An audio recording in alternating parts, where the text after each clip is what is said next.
Yesterday, 181 Democrats wrote to Speaker Ryan to ask the Republican Select Panel to attack women's health, that's what we call it, to be shut down.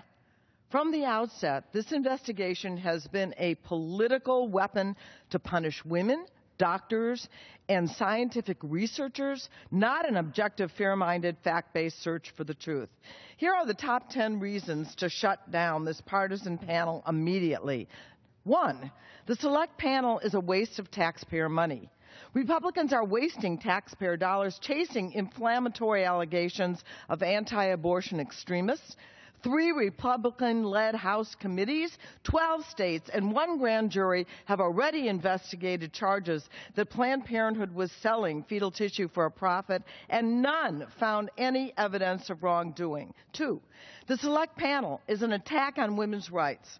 Republicans are using the panel as part of their campaign to deny women access to legal reproductive health services, including abortions.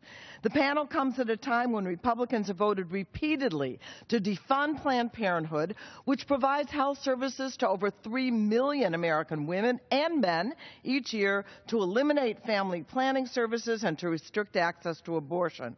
Number 3, the Select Panel is harming scientific research. Republicans are using the panel to intimidate scientists into stopping legal fetal tissue research on treatment for cures for diseases and conditions that afflict millions of Americans, including multiple sclerosis, Alzheimer's, diabetes, and spinal cord injuries. And some medical research efforts have already been canceled. Number 4, the Select Panel is just partisan politics. Republicans are conducting an unfair, one-sided, and partisan campaign.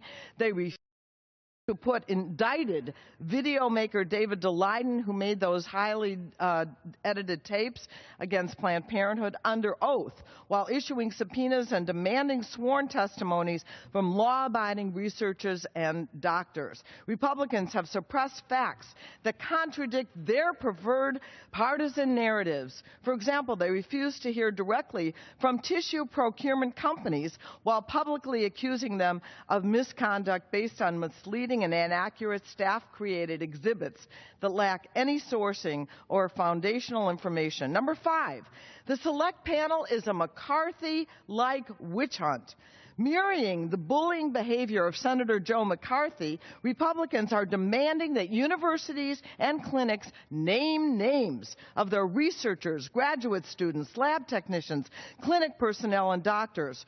When Democrat Jerry Nadler asked Chair Blackburn to explain why she needs to amass this database of names, she responded, "No, sir, I am not going to do that."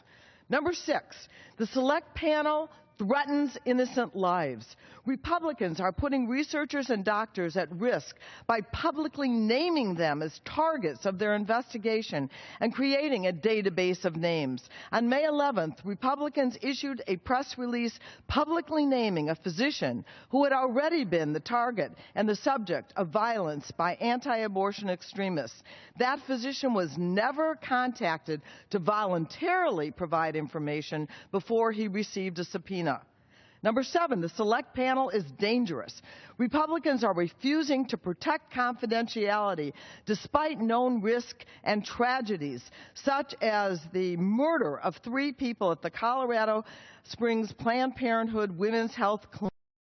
That murderer echoed the words of our Republican chairman of the Select Committee, saying the killer used words like "no more baby body parts." And even after they promised to protect confidentiality, then the committee said, "We will not assure that witnesses' names or any of the other names used in the deposition will remain private," unquote. The Select Panel is an abuse of power. Republicans are abusing congressional subpoena power. The overwhelming majority of their unilateral subpoenas, 30 of 36, have been sent without any effort to obtain voluntary compliance. We should provide physicians, medical researchers, and others with an opportunity to provide information voluntarily. A subpoena should not be the first contact they have with Congress. And number 9, the Select Panel excludes Democrats. Republicans have consistently refused to work with Democratic panel members. They have refused to discuss or even give Democrats copies of their unilateral subpoenas until they have been served in violation of the House. Number 10, the select panel bullies witnesses that they don't like. It is time, Mr. Speaker, to end this panel right now.